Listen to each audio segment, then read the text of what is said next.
Price the Lord. கர்த்தருக்கு மகிமை உண்டாகட்டும். ஆண்டவராகிய இயேசு நாமத்தினாலே இந்த காலை நேரம் உங்கள் யாவரையும் வாழ்த்துகிறேன். மீண்டும் ஒரு முறை ஞாயிற்றுக்கிழமை ஆராதனையில் நாம் யூடியூப் சேனல் டிவி வழியாக ஒன்று கூட ஆண்டவர் கிருபை செய்தார். இந்த ஆராதனையில் குடும்பமாக பங்கெடுங்கள். ஆராதனை பாடல்களை பார்க்க மட்டுமல்ல, பாடல்களை சேர்ந்து பாடுங்கள். அதோடு கூட கர்த்தருடைய வார்த்தையை குடும்பமாய் கேளுங்கள். பாடல் ஆராதனை நின்று விடாதபடி தேவனுடைய வார்த்தை உங்களை விடுதலையாக்கக்கூடிய, உங்களை ஆசீர்வதிக்கக்கூடிய, உங்களை வழிநடத்தக்கூடிய கர்த்தருடைய வார்த்தையை கேட்டு கர்த்தருடைய நன்மையை பெற்றுக்கொள்ளுங்கள். உங்களுக்காக ஜெபிக்கிறேன். இந்த ஆராதனையின் ஆரம்ப ஜெபத்தை நாம் ஏறெடுப்போம். அன்பின் பரிசுத்த பிதாவே, இயேசு நாமத்தில் ஜெபிக்கிறோம். இந்த நாள் காலை நேரத்துக்காக நன்றி. நீர் உயிர் தெழுந்த நாளுக்காக நன்றி செலுத்துகிறோம். ஆண்டவரே, நாங்கள் ஒன்று கூடி ஆண்டவரே உம்முடைய நாமத்தை மகிமைப்படுத்தி நீர் கொடுத்த எல்லா கிருபைகளுக்காக நன்றி செலுத்துகிறோம். எங்கள் தேவன் நல்லவர். இந்த தேவன் என்னைக்கும் உள்ள சதா காலங்களிலும் நம்முடைய தேவன் மரண பரியந்தம் நம்மை நடத்துவார் என்ற வசனத்தின்படி ஆண்டவரே ஒவ்வொரு நாளும் நீர் எங்களை நடத்தி வருகிறப்பா. சோர்ந்து போன நேரத்தில் எல்லாம் தூக்கி எடுக்கிற தேவன், பலம் கொடுக்கிற தேவனே, உமக்கு நன்றி செலுத்துகிறோம். யெகோவா ஈரே, தேவைகளை சந்தித்தீர் ஆண்டவரே, உமக்கு நன்றி நன்றி நன்றி ஆண்டவரே. எங்களை போஷித்தீர், உமக்கு நன்றி ஆண்டவரே. ஆமேன். உச்சிதமான கோதுமையினாலும் கண்மலை தேனினாலும் நான் உன்னை போஷிப்பேன் என்று போஷித்து நடத்துகிற தேவன், சமாதானத்தால் நடத்தி வந்தீர், நன்றி செலுத்துகிறோம். இந்த காலை ஆராதனையில் பரிசுத்த ஆவியானவருடைய பிரசன்னம் ஆளுகை உண்டாவதாக. ஒவ்வொரு பகுதியிலும் பாடல் ஆராதனை நேரம், செய்தி நேரத்தில் பிரசன்னம் உண்டாகட்டும் ஆண்டவரே. ஒவ்வொரு குடும்பங்களும் இதை பார்க்கிற கேட்கிற ஒவ்வொருவரும் முழு இருதயத்தோடு ஆண்டவரே முழுமையாக பங்கெடுக்க உம்முடைய பிரசன்னம் கிருபை உண்டாகட்டும். யாவரையும் பலப்படுத்தும், ஆசீர்வதியும். இயேசுவின் நாமத்தில் பிதாவே, ஆமென். Praise the Lord. Hallelujah. ஆண்டவருடைய பரிசுத்தமுள்ள நாமத்துக்கு மகிமை உண்டாவதாக. இந்த நாளிலும் கர்த்தரை ஆராதிப்பதற்கு நாம் இருக்கிற இடங்களிலே ஒருமனப்படுவோம். ஆமென். குடும்பமாக சேர்ந்து நாம் கர்த்தரை ஆராதிக்க போகிறோம். வீடுகளிலே இருக்கிற இடங்களிலே நாம் கர்த்தருடைய நாமத்தை உயர்த்த போகிறோம். கடந்த நாட்கள் எல்லாம் நமக்கு நன்மை செய்து நம்மை கண்ணின்மணி போல பாதுகாத்து நம்மை நடத்தி வந்த ஆண்டவருக்கு உண்மையாய் நன்றியுள்ள இருதயத்தோடு கூட ஆராதனை செய்ய போகிறோம். இஸ்ரவேல் ஜனங்களை எகிப்து தேசத்திலிருந்து விடுதலையாக்கி அவர்களை வனாந்திரத்திலே ஆமென் ஸ்தோத்திரம் நடத்தி கொண்டு வந்த கர்த்தர் எல்லா தேவைகளையும் சந்தித்து அவர்களை சம்பூர்ணமாய் ஆசீர்வதித்து நடத்தி வந்த தேவன், ஆசீர்வாதமான கானான் தேசத்துக்குள் அவர்கள் நுழையும்படி அவர்களை வழிநடத்தின கர்த்தர் இந்த நாளில் கூட நம்மை நடத்தி கொண்டு வருகிறார். அந்த தெய்வத்தை நன்றியுள்ள இருதயத்தோடு கூட நாம் ஆராதிக்க போகிறோம். தெரிந்த ஒரு சில பாடலை பாடி நம் ஆண்டவர் நாமத்தை உயர்த்துவோம். இதயம் நன்றியுடன் நிரம்பி துதித்திடுவோம், மகிபன் இயேசுவையே தினமே துதித்திடுவோம் என்ற ஒரு பழைய பாடல் நம்ம எல்லாரும் சேர்ந்து பாடி ஆண்டவர் நாமத்தை மகிமைப்படுத்த போகிறோம்.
நிரம்பி துதித்திடுவோம், மகிபன் இயேசுவையே தினமே துதித்திடுவோம்.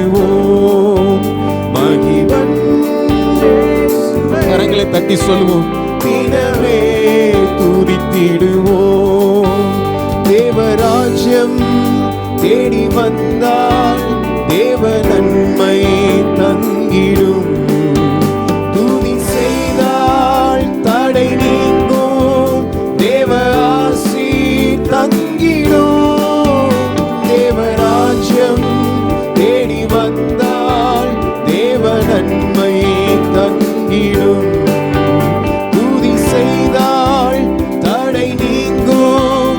தேவ ஆசி தங்கிடும். இதயம் நன்றியுடன் நிரம்பி துதித்திடுவோம். மகிமன் இயேசுவையே தினமே துதித்திடுவோம். மகிமன் இயேசுவையே தினமே துதித்திடுவோம்.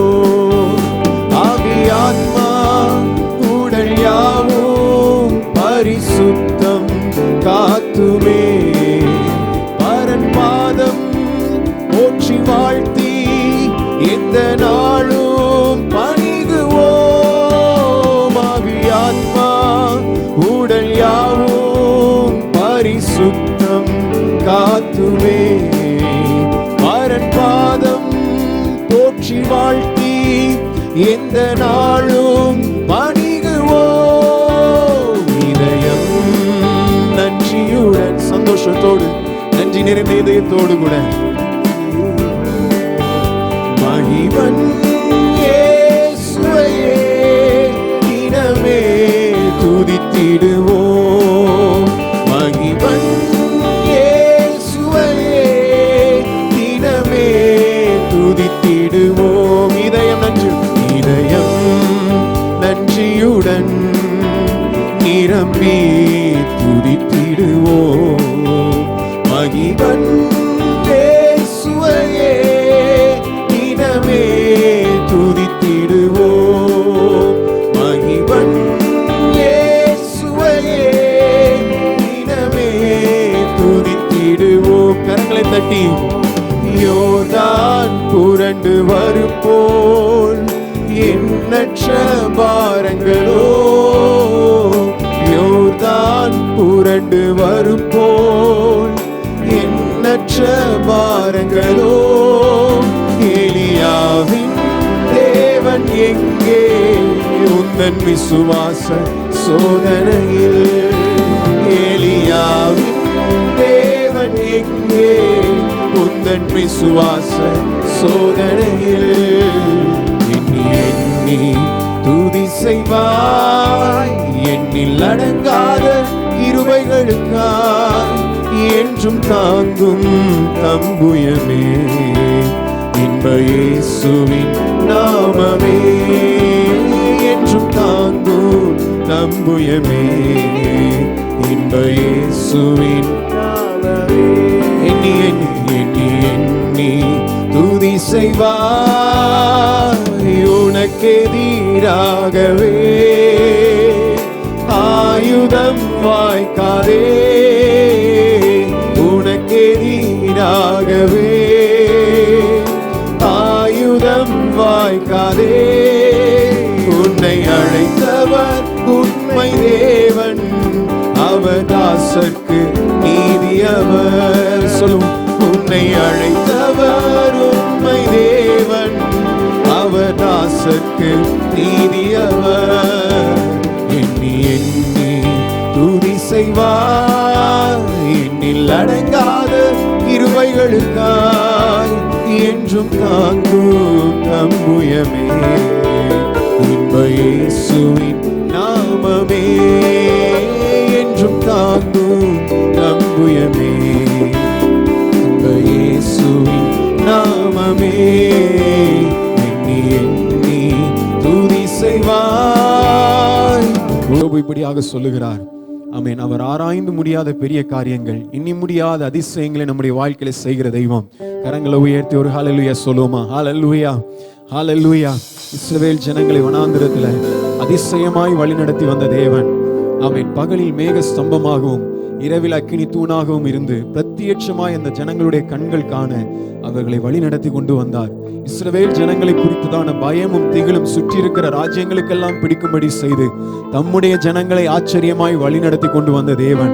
ஆமேன், ஸ்தோத்திரம். எல்லா சூழ்நிலைகளிலும் தேவைகளை சந்தித்து அற்புதம் செய்து ஆமேன் அவர்கள் நடக்க வேண்டிய வழியை காண்பித்து ஆலோசனை சொல்லி அவர்களை நடத்தின ஆண்டவர் இந்த நாளில் நம்மோடு கூட இருக்கிறார். கரங்களை உயர்த்தி விசுவாசத்தோடு கூட ஆமேன், ஹல்லேலூயா, ஹல்லேலூயா, ஆமேன். அவர் நேற்றும் இன்றும் என்றும் மாறாதவராய் இருக்கிறார். அவருடைய வல்லமை ஒரு நாளும் குறைந்து போகவே இல்லை. ஆமேன், அவருடைய வல்லமை ஒரு நாளும் குறைந்து போகவே இல்லை.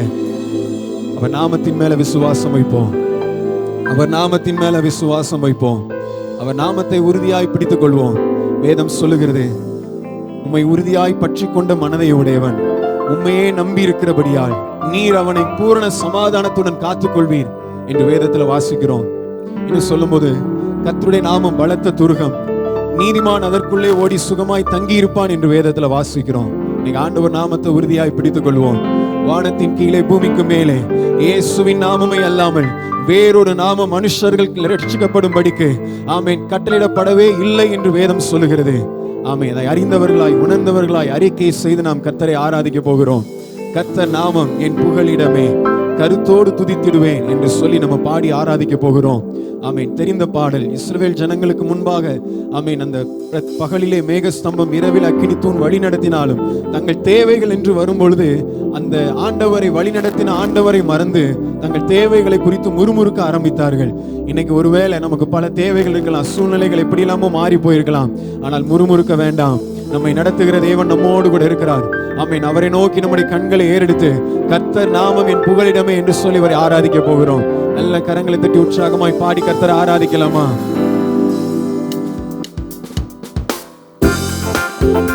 நல்ல முழு பலத்தோடு கூட விசுவாசத்தோடு இந்த வார்த்தைகளை அறிக்கை செய்து நம்ம பாட போகிறோம். அவருடைய ஒவ்வொரு நாமங்களை சொல்லி உயர்த்த போகிறோம்.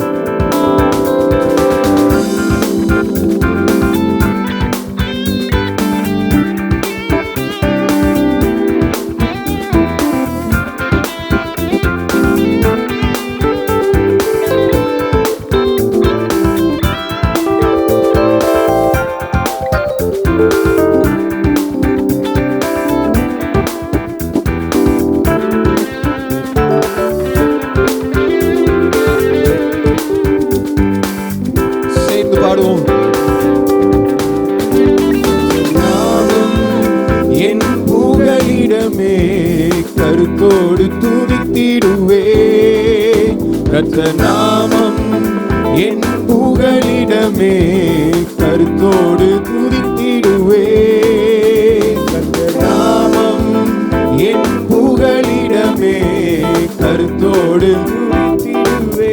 கரங்களை தட்டி கர்த்தர் நாமம் என் புகலிடமே, கருத்தோடு துதித்திடுவே.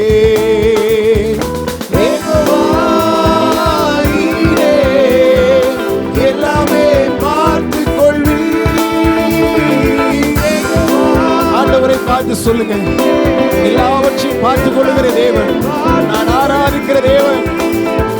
கலங்கலப்பா நாங்க கலங்கலப்பா, கலங்கலப்பா நாங்க கலங்கலப்பா, கர்த்தர் நாமம் என் புகலிடமே, கருத்தோடு துதித்திடுவே, கர்த்தர் நாமம் என் புகலிடமே, கருத்தோடு துதித்திடுவே. யெகோவா நிசியே, என்னாலும் வெற்றி தருவீர். யெகோவா நிசியே, என்னாலும் வெற்றி தருவீர். ஸ்தோத்திரமே, ஸ்தோத்திரமே, ஸ்தோத்திரமே. ஆண்டவரை மகிமைப்படுத்துவோம். ஸ்தோத்திர வழிகளை செலுத்தி கர்த்தர் நாமம் என் புகலிடமே, கருத்தோடு துதித்திடுவே, கர்த்தர் நாமம் என் புகலிடமே, கருத்தோடு துதித்திடுவே. யெகோவா ராஃபா, சுகம் தரும் தெய்வமே. ஆண்டவரை பார்த்து சொல்லுங்க, அவருடைய தழும்புகளால குணமாகும்படி நம்முடைய நோய்களை சிலுவையிலே சுமந்து கொண்டார். கலங்கலப்பா நாங்க கலங்கலப்பா, கலங்கலப்பா நாங்க கலங்கலப்பா. கர்த்தர் நாமம் என் புகலிடமே, கருத்தோடு துதித்திடுவேன். கர்த்தர் நாமம் என் புகலிடமே, கருத்தோடு துதித்திடுவேன்.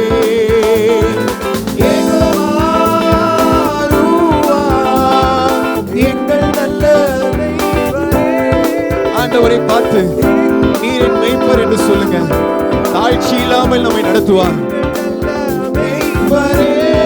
ஸ்தோத்திரமே ஸ்தோத்திரமே அப்பா, ஸ்தோத்திரமே ஸ்தோத்திரமே அப்பா, ஸ்தோத்திரமே.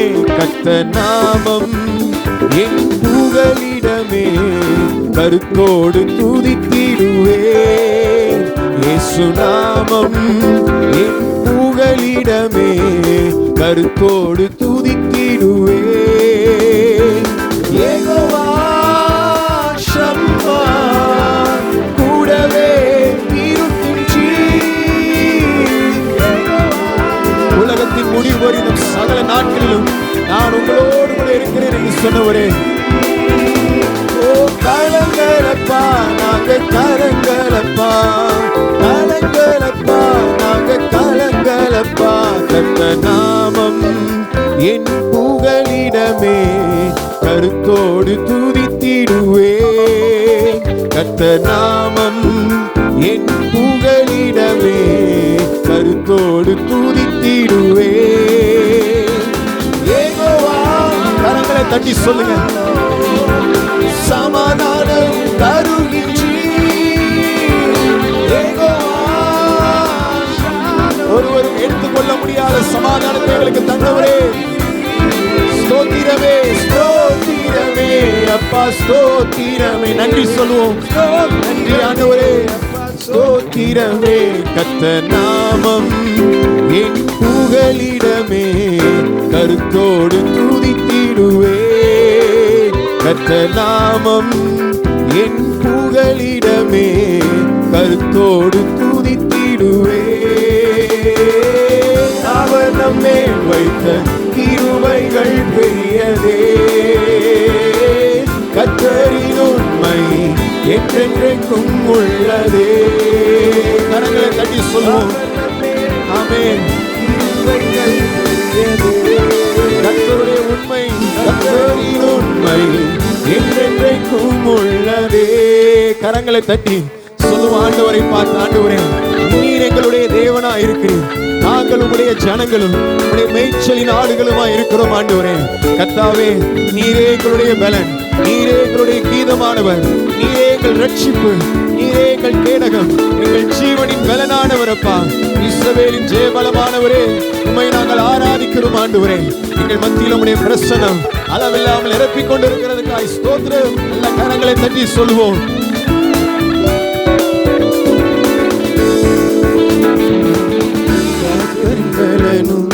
கீதமுமானவர் அவரே எனக்கு ரட்சிப்புமானவர்.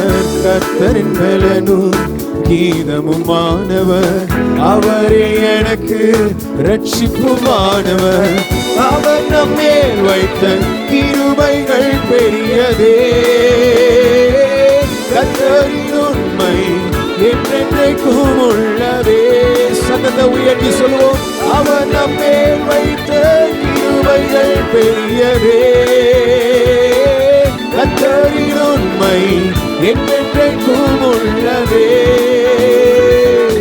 கர்த்தர் பட்சத்தில் இருக்கும் போது என்ன வந்தாலும் பயப்பட மாட்டேன். கர்த்தரின் பட்சத்தில் இருக்கும் போது என்ன வந்தாலும் பயப்பட மாட்டேன். அவன் நம்மேல் வைத்த கிருபைகள் பெரியதே, கர்த்தரின் உண்மை என்றென்றைக்கும் உள்ளதே. அவன் நம்மேல் வைத்த கிருபைகள் பெரியதே, கர்த்தரின் உண்மை என்றென்றைக்கும் கரங்களை தட்டி சொல்லுவோம். நெருக்கத்தில் இருந்த என் சத்தம் கேட்டார், விசாலத்திலே என்னை அவர் வைத்தார். எத்தனை பேர் சொல்ல முடியும்?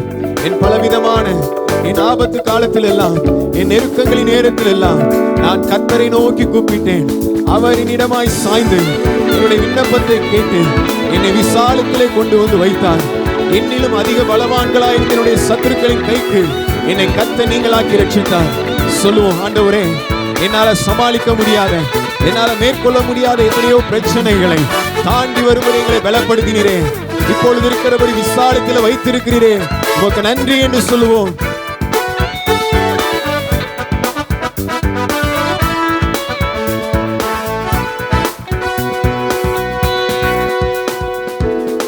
நெருக்கத்தில் இருந்த என் சத்தம் கேட்டார், விசாலத்திலே என்னை அவர் வைத்தார்.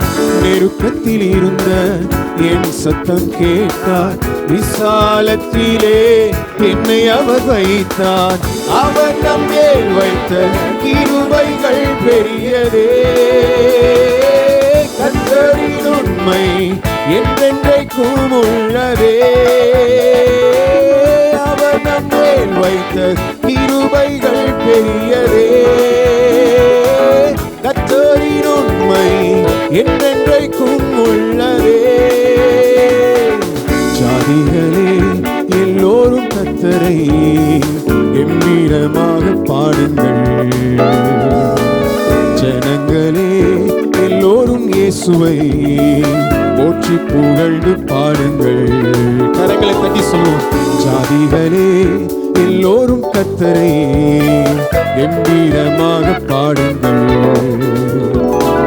ஜனங்களே எல்லோரும் இயேசுவை போற்றி புகழ்ந்து பாடுங்கள்.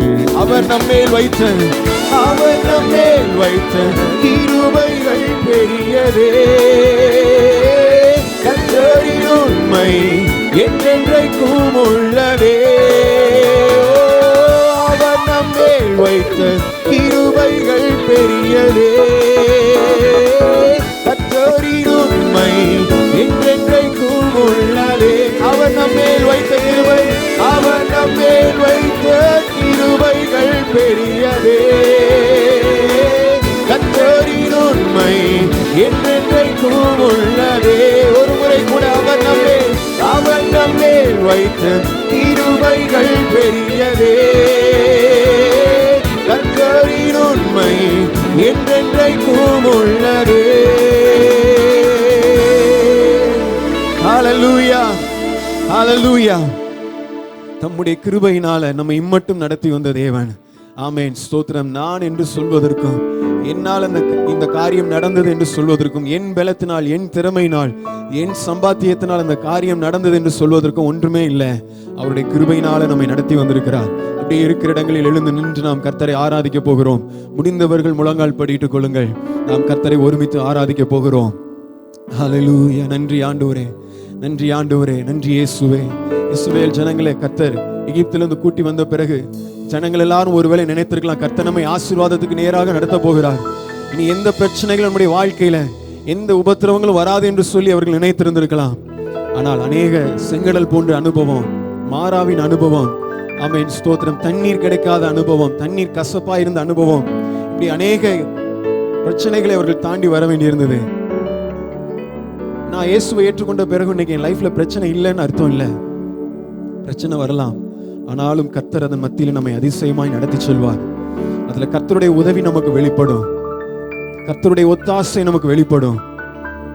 ஆண்டவரை பார்த்து கரங்களை உயர்த்தி சொல்லுங்க, ஆண்டவரே எனக்கு உதவி செய்து என்னை நடத்தி எப்போதும் என்னோடு கூட இருக்கிறீங்கப்பா. நன்றி ஆண்டவரே. கரங்களை உயர்த்தி கர்த்தரை ஆராதிக்க போகிறோம். பாடல் வரிகளை ஒவ்வொன்றையும் உணர்ந்து அனுபவித்து வாழ்க்கையோடு கூட சம்பந்தப்படுத்தி பாடி கர்த்தரை ஆராதிக்க போகிறோம். நன்றி ஆண்டவரே, நன்றியோடு துதிக்கிறோம். நீர் ஒருவரே எங்கள் துதிகளுக்கு பாத்திரர். உன் நாமத்தை உயர்த்துகிறோம்.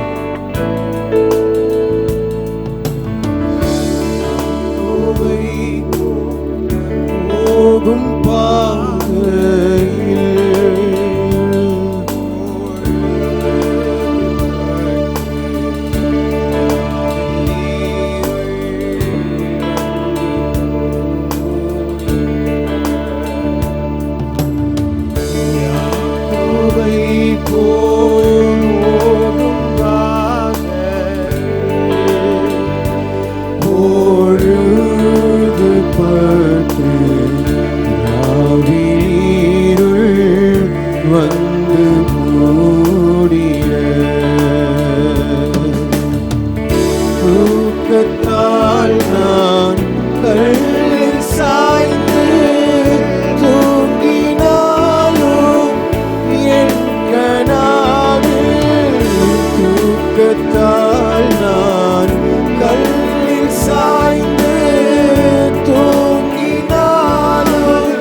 ஆண்டவரே.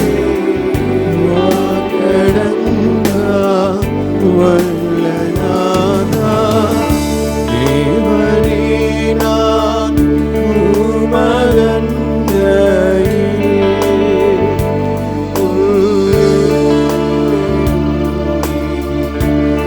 என்னுடைய ஆசை அதுதான் ஆண்டவரே, இன்னும் மண்டை நெருங்கி சேரணும். ஆமென் ஆண்டவரே. படிகள் போலவே என் பாதை தோன்ற பண்ணுமையா எந்தன்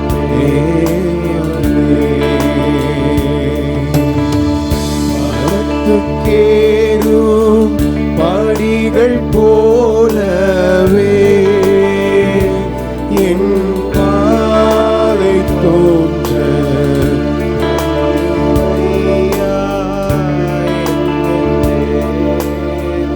கரங்களை உயர்த்தி கிருபையாக நீர் எனக்கு, கிருபையாக நீர் எனக்கு தருவதெல்லாம் உமதண்டை, கிருபையாக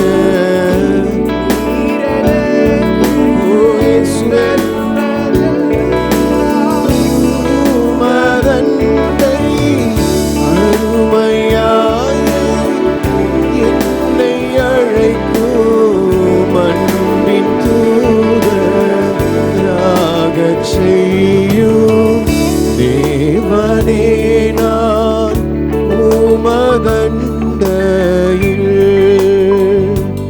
இன்னும் நெருங்கி சேர்வதே என் ஆவல் பூமியில். தேவனே நான் உமதண்டையில் இன்னும் நெருங்கி சேர்வதே என் ஆவல் பூமியில்.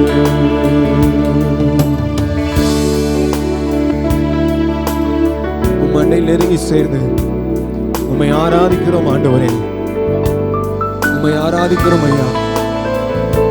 இதோ சீக்கிரமாய் வருகிறேன், நான் வந்து நீங்கள் என்னென்றைக்கும் என்னோடு கூட இருக்கும்படி உங்களை என்னிடத்தில் சேர்த்துக் கொள்வேன் என்று சொன்னீர்கள் ஆண்டவரே.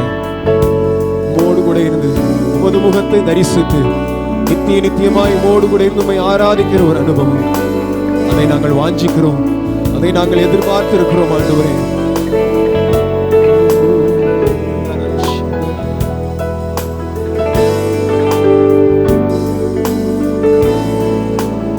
கரங்களை உயர்த்தி சொல்லுவோம், நீர் ஒருவரே உன்னதமானவர்.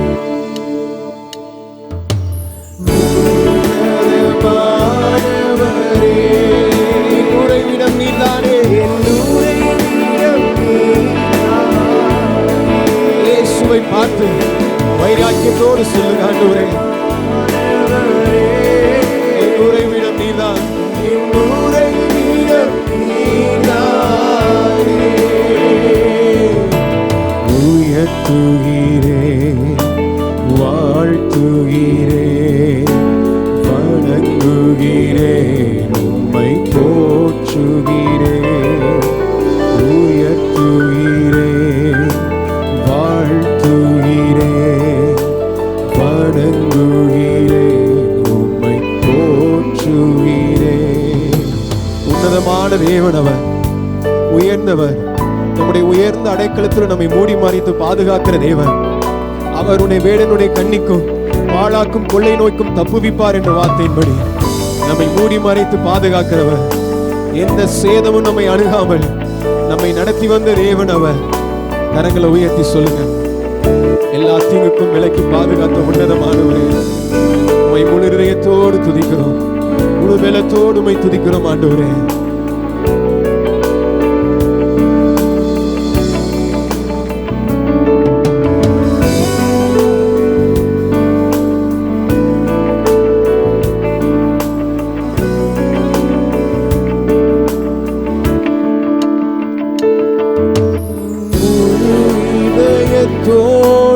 உம்மை துதிப்பேன் உன்னதமானவரே. உம் அதிசயங்கள் எல்லாம் எடுத்துரைப்பேன் அதிசயமானவரே. கரங்களை உயர்த்தி சொல்லுவோம். முழு இதயத்தோடு உம்மை துதிப்பேன் உன்னதமானவரே. உம் அதிசயங்கள் எல்லாம் எடுத்துரைப்பேன் அதிசயமானவரே. கரங்களை அசைத்து உன்னதமானவரே, நான் நம்பி இருக்கிற உறைவிடம் நீதான். எங்களை கைவிடாத கண்மலையே, எங்களை வெட்கப்படுத்தாத கண்மலையே, எங்கள் மறைவிடமே, எங்கள் உறைவிடமே, உம்மை துதிக்கிறோம். உயர்த்துகிறோம், வாழ்த்துகிறோம், வணங்குகிறோம், உம்மை போற்றுகிறோம். கரங்களை உயர்த்தி குடும்பமாய் உம்மை உயர்த்துகிறோம், உம்மை வாழ்த்துகிறோம்.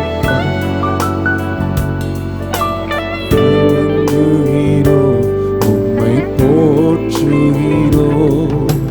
நொறுக்கப்படுவோர்க்கு அடைக்கலமே, நெருக்கடி வேளையில் புகலிடமே. சொல்லுவோம் ஆண்டவரை பார்த்து, நீங்கள் அடைக்கலம் நீங்க தான். நெருக்கடி வேளையில் புகலிடமே, நெருக்கடி வேளையில் புகலிடமே, நெருக்கடி வேளையில் புகலிடமே. உன்னதமானவரே, உண்மையாய் அறிக்கை செய்வோம். உங்களை மாத்திரதான் நம்பி இருக்கிறோம் ஆண்டவரே. இயேசுவே, உன்னதமானவரே, எங்கள் உறைவிடமே, என் உறைவிடமே.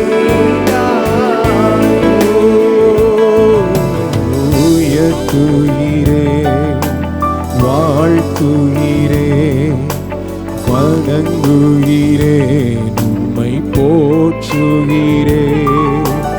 உயர்த்துகிறேன், வாழ்த்துகிறேன், வணங்குகிறேன், உம்மை போற்றுகிறேன். ஆண்டவரை பார்த்து சொல்லலாமா? நாடி தேடி வரும் மனிதர்களை தகப்பன் ஒருபோதும் கைவிடுவதே இல்லை, அவர் ஒருபோதும் கைவிடுவதில்லை என்று சொல்ல போகிறோம். தாவீது ராஜா தனக்கு அரணான பட்டணத்துல வாசம் பண்ணினாலும், அரணிப்பான அரண்மனைக்குள்ள அவன் இருந்தாலும், அவர் சொல்றாரு, எனக்கு இதன் மேலெல்லாம் நம்பிக்கை இல்லை ஆண்டவரே, நீரே என் பாதுகாப்பு, நீங்க தான் என் அரணான கோட்டை ஆண்டவரே, நான் உம்மை நம்பி இருக்கிறேன். ஆமென். எனக்கு பராக்கிரமசாலிகள் என்னை சுற்றிலும் இருந்தாலும், எனக்கு தேவையான ஆயுதங்கள் என் அரண்மனை முழுவதும் இருந்தாலும், நீங்க இல்லைன்னா என்னை யாரும் பாதுகாக்க முடியாது ஆண்டவரே. நீரே என் பாதுகாப்பு, என் நம்பிக்கை, என் ஜீவனின் பலனானவர், என் வெளிச்சம் நீர் ஆண்டவரே. ஆண்டவரை பார்த்து சொல்லுவோமா? அவரை நாடி தேடி வரும் மனிதர்களை, நாடி தேடி வரும் மனிதர்களை தகப்பன் அனுபவித்து சொல்லலாம். ஆண்டவரை பார்த்து, தேடி வரும் மனிதர்களை தகப்பன் கைவிடுவதே இல்லை, ஒருபோதும் கைவிடுவதே இல்லை, ஒருபோதும் கைவிடுவதே இல்லை. கரங்களை அசைத்து என் உறைவிடம் நீதான், ஆண்டவரை பார்த்து நீங்க சொல்லும் போதே அவர் தமது சிறகுகளாலே உங்களை மூடுகிறார். ஒரு அனுபவத்துக்குள்ள கர்த்தர் உங்களை கொண்டு போகிறார்.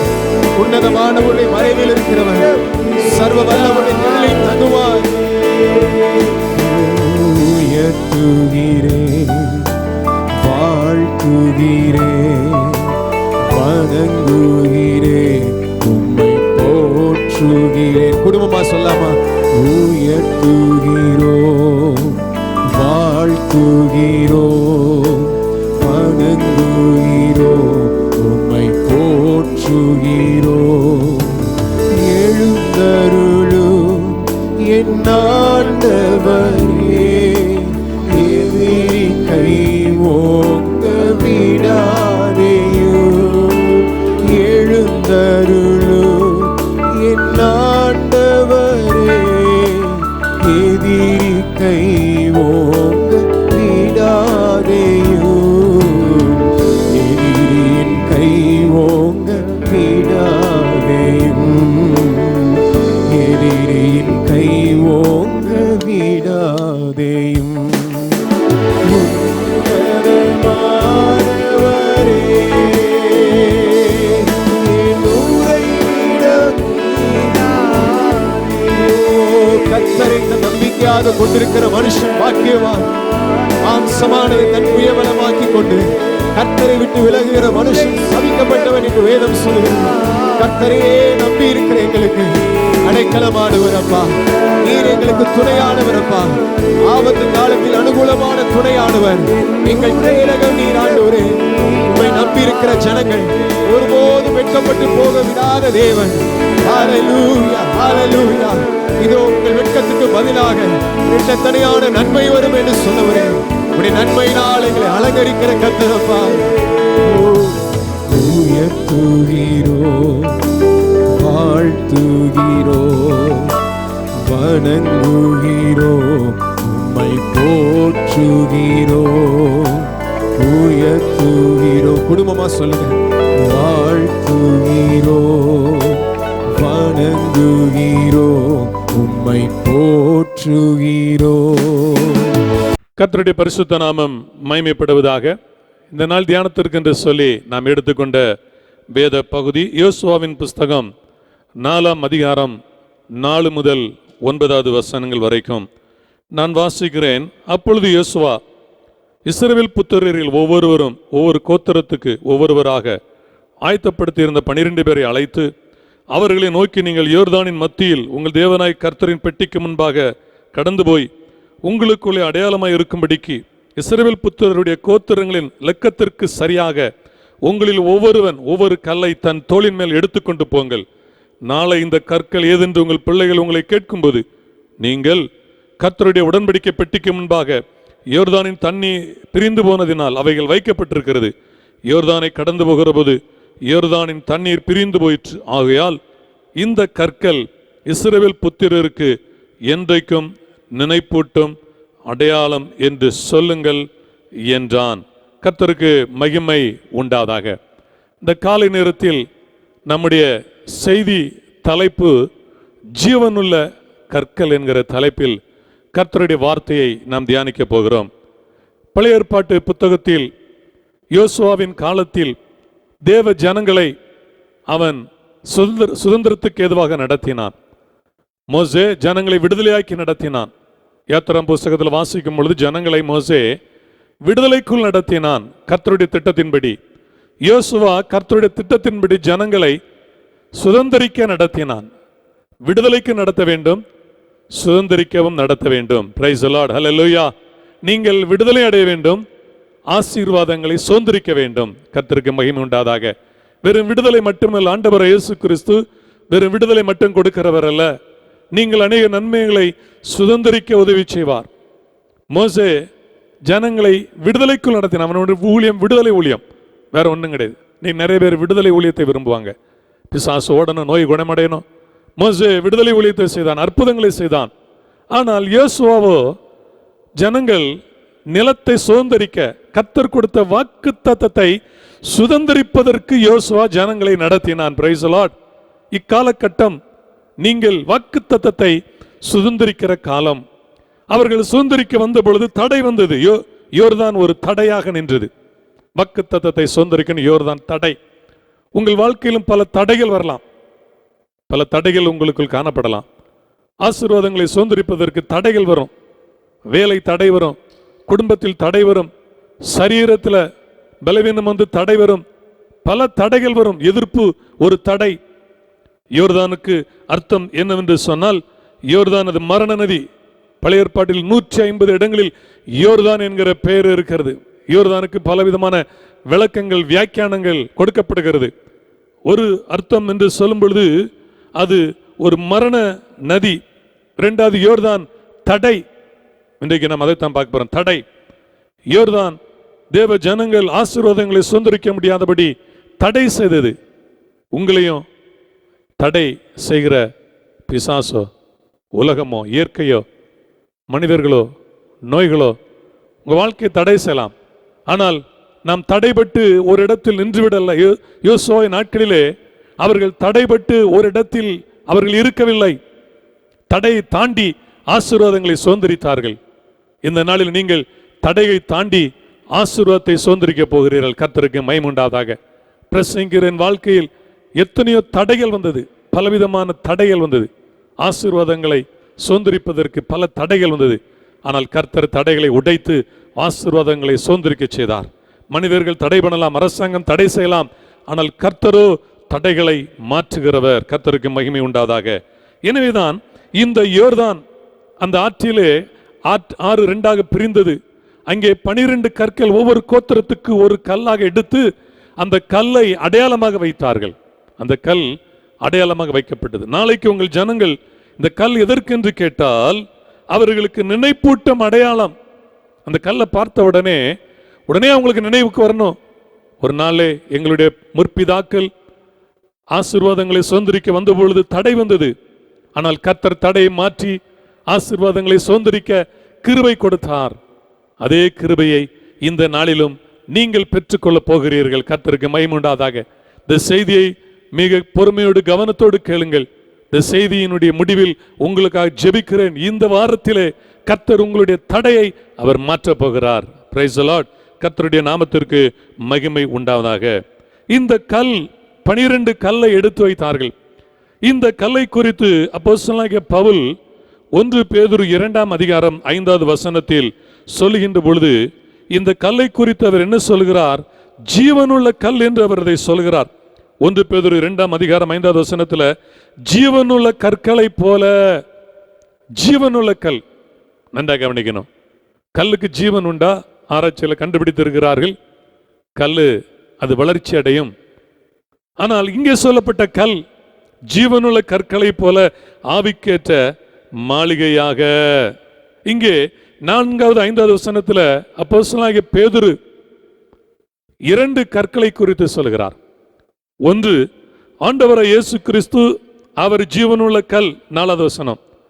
இரண்டாவதாக விசுவாசிகள் ஜீவனுள்ள கல் என்று அவர் குறிப்பிடுகிறார். இயேசுவை விசுவாசிக்கிற விசுவாசிகள் ஜீவனுள்ள கல் என்று குறிப்பிடுகிறார். நீங்கள் நானும் ஜீவனுள்ளவர்கள், மரித்தவர்கள் அல்ல. இயேசு நம்மை மரித்த நிலையிலிருந்து உயிர்ப்பித்திருக்கிறார். கர்த்தருக்கு மகிமை உண்டாவதாக. ஜீவனுள்ள கல். இந்த ஜீவனுள்ள 12 கல்லைத்தான் நாம் தியானிக்க இருக்கிறோம். 12 கற்கள், 12 கல். 1 பேதுரு 2ஆம் அதிகாரத்தில் இந்த பர்சனலாகி பேதுரு எழுதிய 1ஆம் நிருபம் இந்த 2ஆம் அதிகாரத்தில் 12 காரியங்கள் சொல்லப்பட்டிருக்கிறது. இந்த செய்தியில் நம்ம 12 காரியத்தை தியானிக்க முடியாது. கர்த்தருக்கு சித்தமானால் இன்று எத்தனை தியானிக்க முடிகிறதை தியானித்து விட்டு தொடர்ந்து மற்ற பாயிண்ட பேசி உங்களோடு கூட நான் ஈற்றுப்பொலியாக ஒவ்வொரு பாயிண்டாக அதை வெளியிட விரும்புகிறேன். நீங்கள் அதை பார்த்து கேட்டு ஆசீர்வாதத்தை பெற்றுக்கொள்ளுங்கள். நன்றாக நீங்கள் அப்போஸ்தலனாகிய பேதுரு எழுதும் பொழுது இந்த 1 பேதுரு 2ஆம் அதிகாரம் 1லிருந்து 1வது கல் என்ன அவர் சொல்கிறார்? இப்படி இருக்க கர்த்தர் தயவுள்ளவர் என்பதை நீங்கள் ருசி பார்த்தது உண்டானால். 1 பேதுரு 2ஆம் அதிகாரம் 1. 2, சகல துர்க்குணத்தையும் சகலவித கபடத்தையும் வஞ்சகங்களையும் பொறாமைகளையும் சகலவித புறங்கூறுதலையும் ஒழித்துவிட்டு நீங்கள் வளரும்படி புதிதாய் பிறந்த குழந்தைகளைப் போல திருவசனமாகிய களங்கமில்லாத ஞானப்பாலின் மேல் வாஞ்சியாயிருங்கள். 1வது கல் என்ன? திருவசனம். உங்களை என்னையும் விடுதலையாக்கக்கூடிய முதல் பாயிண்ட், முதல் கல் என்னவென்றால் திருவசனம். அப்போஸ்தலனாகிய பேதுரு அதை எழுதுகிறார். 12 கல்லை எடுத்து அவர்கள் அடையாளமாக வைத்தது போல இன்றைக்கு இந்த 1 பேதுரு 2ஆம் அதிகாரத்தில் 12 கல் இருக்கு. நாம் ஆசீர்வதிக்கப்பட, நாம் விடுதலையாக, நாம் ஆசீர்வாதங்களை சுதந்திரித்துக் கொள்ள 12 கல், 12 சத்தியம் இருக்கிறது. எனவே 12 வசனங்கள் இதில் இருக்கிறது. அதைத்தான் நாம் பார்க்க போகிறோம். முதலாவது கல் என்னவென்று சொன்னால் வசனத்தின் மேல் வாஞ்சை. வசனம், தேவனுடைய வார்த்தையின் மேல் வாஞ்சை. வாஞ்சை, வசனத்தின் மேல் தாகம், விருப்பம். இன்றைக்கு கிறிஸ்தவ உலகத்தில் வசனத்தின் மேல் தாகம் இல்லை. எத்தனை பேர் இந்த பிரசங்கத்தை நீங்கள் கேட்கிறீர்கள் என்று தெரியாது. நன்றாக கவனிக்கணும். ஆலயங்கள், ஆராதனைகள் பாருங்க, நிறைய பேர் ஆராதனையில் பங்கெடுப்பாங்க, பிரசங்கத்தில் விருப்பம் இருக்காது. பைபிள் வாசிக்கிறதுல விருப்பம் இருக்காது. நிறைய பேர் ஜெபமன விருப்பம் அடைவார்கள். பிரசங்கம் கேட்கணும், தேவனுடைய வார்த்தை கேட்கணும். ஆராதிக்கும் பொழுது பாட்டு பாடி ஆராதிக்கும் பொழுது கையை தட்டுவார்கள், பாடல் பாடுவார்கள், நடனம் ஆடுவார்கள். ஆனால் பிரசங்க நேரம் அப்படியே அமர்ந்து தூங்குவார்கள். நிறைய பேருக்கு பிரசங்கம் கேட்க மனமில்லை. அதான் இயேசு சொன்னார், காதுள்ளவன் கேட்க கடவன். பிரசங்கம் கேட்காமல் நீங்கள் தூங்கினால் தேவ ராஜ்யத்தை நீங்கள் இழந்து விடுவீர்கள், விடுதலை இழந்து விடுவீர்கள், ஆசீர்வாதத்தை இழந்து விடுவீர்கள். தாகம் இருக்கணும், வசனத்தை கேட்க வேண்டும் என்கிற தாகம். மாறும் உலகத்தில் நிறைய செய்திகளை கேட்க ஆர்வப்படுகிறோம், புதிய புதிய காரியங்களை கேட்க ஆர்வப்படுகிறோம். பாடல்கள், இன்றைக்கு கிறிஸ்தவ வட்டாரத்தில் கிறிஸ்தவ பாடல்களை நிறைய பேர் கேட்க விரும்புகிறாங்க. அதில் இன்னொரு பக்கம் சினிமா பாட்டும் கேட்குறாங்க, கிறிஸ்தவ பாட்டும் கேட்குறாங்க. காரணம் ரெண்டுக்கு வித்தியாசம் இல்லை. சினிமா பாட்டில் இருக்கிற மியூசிக் தான் இங்கே கொண்டு வராங்க, அந்த டியூன் தான். ஒரு பாட்டு எழுதினார், ஒரு போதகர் கேட்டார், இந்த பாட்டு நான் வெளிநாட்டில் போகும்பொழுது இந்த பாட்டு அந்த டியூன் அதே மாதிரி இருக்கு. அதுதான், வேற ஒன்றும் கிடையாது, அந்த பாட்டு தான் ஐயா. இவர் பாட்டு எழுதி ஃபேமஸ் ஆயிட்டார். அந்த பாட்டு பிரபலமாயிட்டு, தமிழ் பாடல். ஆனால் அது வெளிநாட்டில் ஒரு சினிமா பாட்டு. இப்படித்தான் அநேகர் பாடல் எழுதி பிழைத்துக் கொண்டு இருக்கிறார்கள். ஒரு பிரயோஜனம் இல்லை, மக்களுக்கு ஆசீர்வாதங்கள் இல்லை, மக்களுக்கு விடுதலை இல்லை. ஆனால் ஒன்றை சொல்கிறேன், நீங்கள் கர்த்தருடைய வார்த்தையை தியானிங்கள், கர்த்தருடைய வார்த்தையின் மேல் விசுவாசம் வையுங்கள், கர்த்தருடைய வார்த்தையில் வாஞ்சை கொள்ளுங்கள். கர்த்தருடைய வசனம் மிக முக்கியம். கர்த்தருடைய வசனம் தான் உங்களை விடுதலையாக்கும், ஆசீர்வதிக்கும். பாட்டை கேட்டுட்டு ஒரு என்டர்டைன் பொழுதுபோக்கு உங்களை ஆசீர்வதிக்காது, அது பொழுதுபோக்கு நேரமாய் மாறிவிடும். வசனம், பிரசங்கம் முக்கியம். நீங்கள் கேட்டாலும் கேட்கவில்லை என்றாலும், நீங்கள் அதை ஏற்றுக்கொண்டாலும் ஏற்றுக்கொள்ளவில்லை என்றாலும், உங்க வாழ்க்கையின் ஆசீர்வாதத்துக்கு நான் சொல்கிறேன், தேவனுடைய வார்த்தை மிக முக்கியம். சங்கீதம் 1 வாசிக்கிறோம், அங்கே என்ன சொல்லப்பட்டிருக்கிறது? இரவும் பகலும் வேதத்தை தியானிக்கிற மனிதன் பாக்கியவான், அவன் செய்வதெல்லாம் வாய்க்கும். வசனங்களை இருதயத்தில் தியானிக்கிறீர்களா? வசனம் தெரிகிறதா? வசனத்தின் மேல் வாஞ்சை. அப்போஸ்தலனாகிய பேதுரு எழுதுகிறார், நீங்கள் வளரும்படி புதிதாய் பிறந்த குழந்தைகளைப் போல திருவசனமாகிய களங்கமில்லாத ஞானப்பால், வசனத்தை களங்கமில்லாத ஞானப்பால், களங்கமே கிடையாது, ஒரு களம் கிடையாது. தேவனுடைய வார்த்தை ஒரு குறை கிடையாது, ஒரு கரை இல்லை, களங்கம் கிடையாது, சுத்தமா இருக்கு, சுத்த வார்த்தை. ஆண்டவருடைய வசனம், வேத வாக்கியங்கள் எல்லாம் தேவ ஆவியினால் அருளப்பட்டிருக்கிறது. கவனிங்கப்பா. அப்ப ஆண்டவருடைய வசனம், டிஎல் மூடி என்கிற ஒரு தேவ மனிதர் சொல்லுகிறார். டிஎல் மூடி என்கிற தேவ மனிதர் அவர் என்ன சொல்லுகிறார்? பைபிள் இல்லாத நாள் அது பாழான நாள். பைபிள் இல்லாத நாள் அது பாழான நாளாம். பைபிள் இல்லாத நாள் பாழான நாள். வேத வசனம் ரொம்ப முக்கியம்.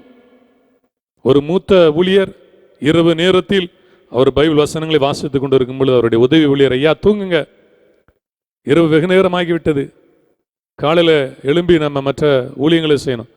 அதற்கு அந்த மூத்த ஊழியர் சொன்னாராம், நான் ஏன் வேதத்தை வாசிக்கிறேன், இன்னும் ஏதாவது ஒரு வசனத்துக்கு நான் கீழ்ப்படியாமல் இருக்கிறேன் என்று பார்க்கும்படி நான் வேதத்தை வாசிக்கிறேன், தியானிக்கிறேன் என்று அவர் சொன்னாராம். பிரியமானவர்களே, அனுபவத்தை விட வேதம் முக்கியம். வெளிப்படுத்தல் 1:13 வாசிக்கிறோம். இந்த வசனத்தை வாசிக்கிறவர்கள், கேட்கிறவர்கள், கைக்கொள்ளுகிறவர்கள் பாக்கியவான்கள் என்று ஆண்டவருடைய வார்த்தை சொல்கிறது. தேவனுடைய வார்த்தையை நீங்கள் கேட்டீர்கள் என்றால், நீங்கள் யாராக இருக்கலாம், எந்த மதத்தினராக இருக்கலாம், எந்த சபை பிரிவினராக இருக்கலாம், ஆனால் வேத வசனங்களை நீங்கள் கேட்கும் பொழுது நீங்கள் ஆசீர்வதிக்கப்படுகிறீர்கள், நீங்கள் உயர்த்தப்படுகிறீர்கள். வேத வசனத்திற்கு கீழ்ப்படியும் பொழுது, அதை கைக்கொள்ளும் பொழுது நீங்கள் உயர்த்தப்படுகிறீர்கள். கர்த்தருடைய பரிசுத்த நாமம் மகிமைப்படுவதாக. எபிரேயர் 5 12, 13, 14 ஆகிய வசனங்களை நான் வாசித்து காண்பிக்கிறேன். காலத்தை பார்த்தால் போதகராயிருக்க வேண்டிய உங்களுக்கு தேவனுடைய வாக்கியங்களின் மூல உபதேசங்களை மறுபடியும் உபதேசிக்க வேண்டியதா இருக்கிறது. பால் உண்கிறவன் குழந்தையாயிருக்கிறபடியினாலே நீதியின் வசனத்தில் பழக்கமில்லாதவனாயிருக்கிறான். திரும்ப திரும்ப வசனங்களை போதிக்க வேண்டியதா இருக்கிறது. இன்னைக்கு கிறிஸ்தவ விசுவாசிகளுக்கு சபை மக்களுக்கு. காரணம், வேத வசனங்களை பழக மாட்டேங்காங்க, பயிற்சி எடுக்க மாட்டேங்காங்க. வேத வசனத்துல வளர்ச்சி அடையணும். பேதுரு என்ன எழுதுகிறார்? நீங்கள் வளரும்படி, நீங்கள் வளர்ச்சி அடையணும், ஆவிக்குரிய வளர்ச்சி அடையணும், நீங்கள் வசனத்தில் தேர்ச்சி அடையணும், உலக பிரகாரமான வாழ்க்கையிலும் நீங்கள் வளர்ச்சி அடையணும். அதைத்தான் இங்கே பேதுரு எழுதுகிறார். நீங்கள் வளரும்படி புதிதாய் பிறந்த குழந்தைகளைப் போல, ஒரு குழந்தை ஒரு தாய்ப்பாலை விரும்புவது போல நீங்கள் வசனத்தை அதிகமாக விரும்புங்கள், ஆண்டவருக்கு மகிமை உண்டாதாக. பிரியமான தேவ ஜனமே, நீங்கள் வேதத்தை வாசிக்கும் பொழுது அது உங்களுக்கு ஆசீர்வாதம். எப்படி என்று சொல்கிறேன்? வேதத்தை வாசிக்கும் பொழுது ஏராளமான வாக்குத்தத்தங்கள் வேதத்தில் கொடுக்கப்பட்டிருக்கிறது. பைபிள்ல, இந்த பைபிள் புத்தகம், இந்த வேதாகம புத்தகம் பல அர்த்தங்களை கொண்டதாக இருந்தாலும் ஒரு அர்த்தம், இது நமக்கு கொடுக்கப்பட்ட வாக்குத்தத்த புத்தகம். Price the Lord. செக் நமக்கு கொடுக்கப்பட்ட செக் கொடுத்து, ஒரு காசோலை நமக்கு கொடுக்கப்படுகிறது. நமக்கு காசோலை இது. ஒரு குறிப்பிட்ட நாளிலே ஒரு கிறிஸ்தவர், பெரிய பணக்காரர், பெரிய கோடீஸ்வரர், ஆனால் அவர் குழந்தைகள் கிடையாது. அவர் என்ன செய்தார்? அவர் மரணம் அடைய போகிற நேரத்தில், அவர் மனைவி ஏற்கனவே மரித்து விட்டார்கள், இவர் மரணம் அடைய போகிற நேரம், அவர் என்ன செய்கிறார் என்று சொன்னால், தன்னுடைய சொத்துக்களை எல்லாம் யாருக்கோ கொடுக்கலாம் என்று சொன்னால் உறவினர்கள் யாரும் கொடுக்க விருப்பம் இல்லை. அந்த ஊர் மக்களுக்கு, தன்னோடு வேலை செய்தவர்களுக்கு, தன் வீட்டில் வேலை செய்த எல்லாருக்கும் அதை கொடுக்க விரும்பினார். உடனே ஒரு அறிவிப்பு கொடுத்தார், எல்லாரும் வந்து வாங்கிக்கிறேன். எல்லாரும் யோசிச்சாங்க. ஆனால் வீட்டில் இருக்கிற எல்லா வேலைக்காரில் கூப்பிட்டார், எல்லாருக்கும் அவர் ஒவ்வொரு பொருளாக கொடுத்தார். இல்லைன்னா பொருட்களை நீங்களே எடுத்துக்கிறங்க, நீங்களே செலக்ட் பண்ணுங்க. ஒவ்வொருத்தரும் அந்த வீட்டில் நல்ல விலை உயர்ந்த பொருளை எடுத்தார்கள். வீட்டில் பேப்பர் போடுற ஒரு பையன் வந்தான், ஒரு சிறு பையன். அவன் ஸ்கூலில் படிக்கிறவன், ஒரு கஷ்டப்பட்ட குடும்பம். அவன் காலையிலே பேப்பர் போட்டுட்டு அதுக்கப்புறம் ஸ்கூலுக்கு போவான். அந்த சிறுவன் வந்த உடனே அவரையும் கூப்பிட்டார், தம்பி வா, நான் உனக்கு எதாவது கொடுக்க விரும்புகிறேன். ஒவ்வொரு நாள் காலையில் எனக்கு வந்து உதவி செய்கிறேன், பேப்பர் கொடுக்குறேன், உனக்கு ஏதாவது உதவி செய்ய விரும்புகிறேன். இந்த வீட்டில் நிறைய பொருட்கள் இருக்கிறது, பணம் கூட ஒரு இடத்துல வச்சிருக்கேன், உனக்கு என்ன வேணுமோ எடுத்துகிட்டு போ. அவன் எல்லாவற்றையும் பார்த்தான். எல்லாவற்றையும் பார்க்கும்போது ஒரு இடத்துல பைபிள் இருந்தது, இந்த பரிசுத்த வேதாகமும் ஒரு இடத்துல இருந்தது. உடனே அவன்கிட்ட சொன்ன, ஐயா எனக்கு இந்த பைபிளை தாங்க, ரொம்ப நாளாக பைபிள் வாங்க ஆசை, நான் கஷ்டப்பட்ட குடும்பம், நாங்கள் சர்ச்சுக்கு போகிறோம், அம்மாவும் நானும் சர்ச்சுக்கு போகிறோம், ஒரு பைபிள் வாங்க கையில் பணம் இல்லை, இந்த பைபிளை நீங்கள் எனக்கு தாங்க. உடனே அவர் சரி தம்பி எடுத்துகிட்டு போ. ரொம்ப சந்தோஷம். பைபிள் எடுத்துகிட்டு வீட்டுக்கு வேகமாக போனான். போன ஸ்பீடில் வேகமாக திரும்பி போந்தான். ஐயா ஐயான்னு பதறினான். தம்பி என்னன்னு கேட்டார். உடனே அவன் சொன்ன, ஐயா வீட்டுக்கு போனேன், வீட்டு பைபிளை திறந்து பைபிள் வாசிக்கலான்னு முதலாவது பக்கத்தை திறந்த பொழுது அங்கே பணம் இருக்குது, அடுத்த பக்கத்துல இருந்து அங்கேயும் பணம் இருக்கு, ஒவ்வொரு பக்கத்துலையும் பணம் இருக்கு. உடனே அவர் சொன்னார், தம்பி நான் தான் அந்த பணத்தை வச்சேன். இந்த உலகத்திலே மக்கள் உலக நன்மைகளை ஓடுகிறார்கள், திருப்தி அடையல. ஆனால் இந்த வேத வசனத்தை யாரும் விருப்பம் இல்லை. என் வீட்டில் வேலை செய்த எத்தனை பேர் வேத வசனத்தில் விருப்பம் இல்லை. நீ விரும்பினாய், நான் தெரிந்தேதான் உள்ள பணம் வச்சேன். யார் இந்த வேதத்தை எடுக்கிறார்களோ அவர்களுக்கு இந்த பணம், இந்த பணம் எல்லாம் உனக்கு. இப்போ மற்ற வேலைக்காரர் எல்லாரும் அந்த நேரத்தில் பார்த்து வருத்தப்பட்டார்கள், சங்கடப்பட்டாங்க. ஐயோ அவங்களுக்கு கிடைச்ச பொருள் விட இங்கே அதில் பைபிளுக்கு இருந்த பணம் அதிகம், இது நம்ம கிடைச்சிருந்தா ஐயோ இந்த பணத்தை கொண்டு எத்தனையோ பொருட்கள் வாங்கியிருக்கலாம். ஆனால் அந்த சிறுவன் வேதத்தை நேசித்தான், பைபிளை நேசித்தான். இந்த வார்த்தை கேட்டுக்கொண்டிருக்கின்ற அருமையான சகோதரனே சகோதரி, நீங்கள் யாராக இருந்தாலும் இந்த வேத வசனம் உங்களை ஆசீர்வதிக்கும், உங்களை உயர்த்தும். இந்த வேதத்தை நான் தூக்கினேன், நான் என்னுடைய வாலிப வயதில் இந்த வேதத்தை தூக்கினேன். பிரசங்கம் பண்ணல, வாசிக்க தூக்கினேன். நான் ஊழியத்துக்கு வருவதற்கு முன்பதாக வேதத்தை தூக்கினேன். இந்த வேதத்தை தூக்கி கொண்டு நான் சபைக்கு செல்வேன். ஒரு முறை நான் விசுவாசியாக இருக்கும் பொழுது, முழு நேர ஊழியத்திற்கு வரவில்லை, எனக்கு நல்ல ஞாபகம் வருகிறது. விசுவாசியாக இருந்த பொழுது தூத்துக்குடி மாவட்டத்தில் ஏரல் என்கிற ஒரு ஊரில் பிரசங்கம் என்ற எங்கள் பாஸ்டர் என்னை அனுப்பினார். அந்த பாஸ்டர் அவர் பலவீனமாக இருந்தார். அவர் வந்து யாராவது நீங்கள் பிரசங்கம் பண்ண அனுப்புங்க. எங்கள் பாஸ்டர் என்னை அனுப்பினார். அன்றைக்கு நான் ஒரு விசுவாசி, நான் முழு நேர ஊழியக்காரன் அல்ல. எங்கள் பாஸ்டர் என்னை அனுப்பினார்.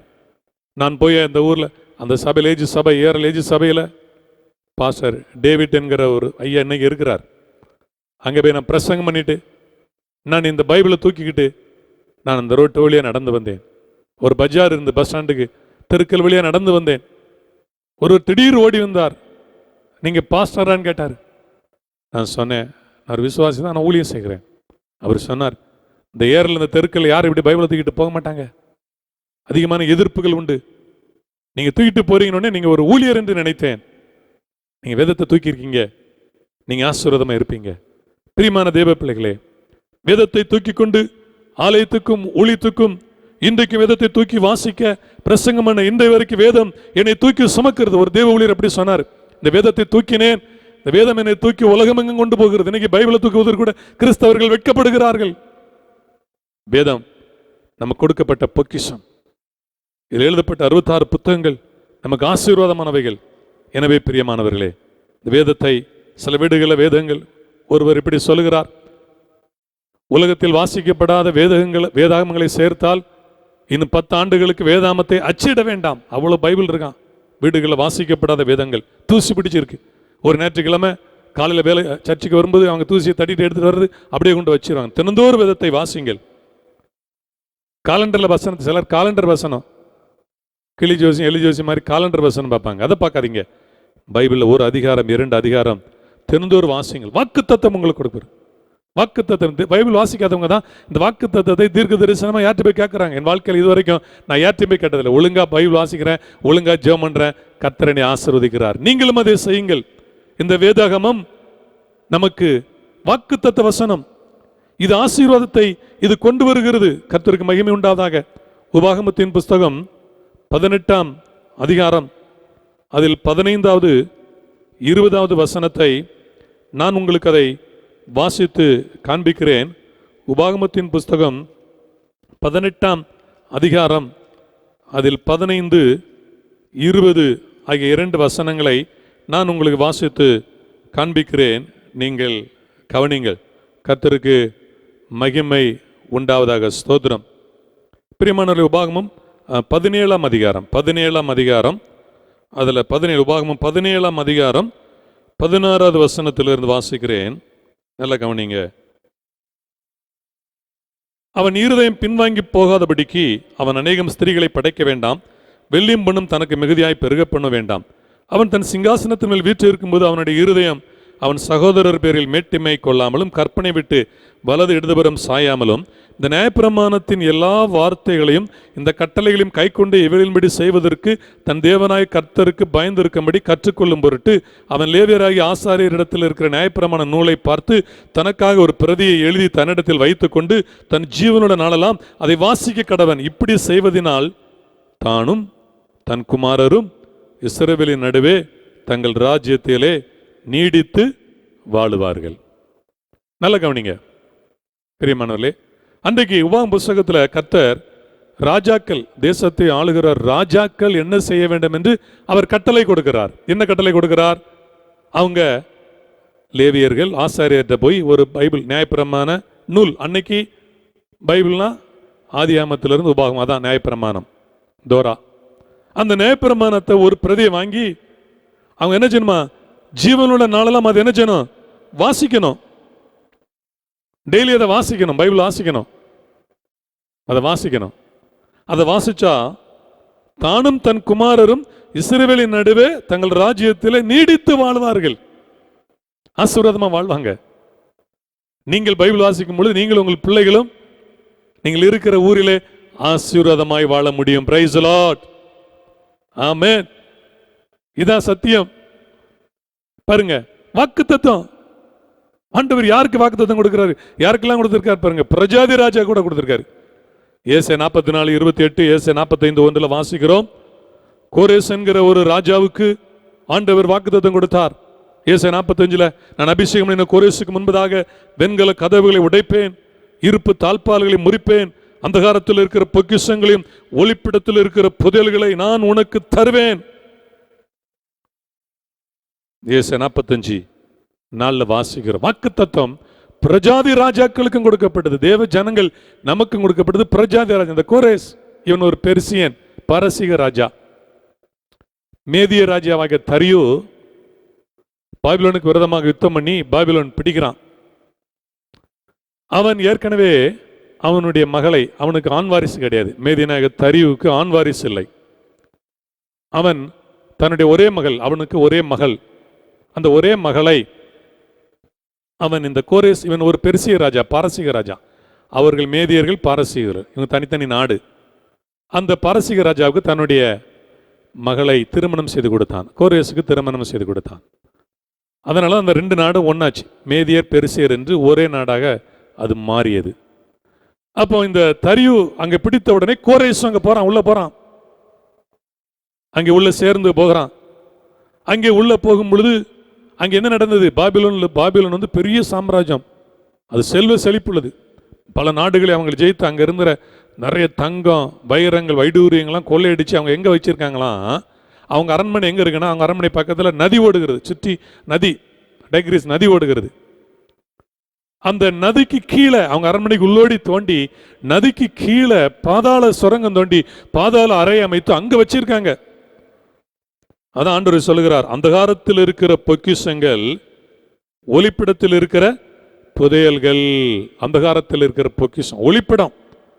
பாபிலோன் மன்னர்கள் நேபுகாத்நேச்சார், பெல்சாத்சார் போன்ற மன்னர்கள் எல்லா பட்டணங்களில், எல்லா ஊர்களில் பிடித்த அந்த தங்கத்தை, வைரத்தை ஒளிச்சு வச்சிருந்தாங்க. ஏன்னா அது பெரிய பொக்கிஷம், டன் கணக்கில் இருந்தது. கோரேசுக்கு ஆண்டவர் வாக்கு பண்ணினார், அதை கொடுத்தார். Price the Lord.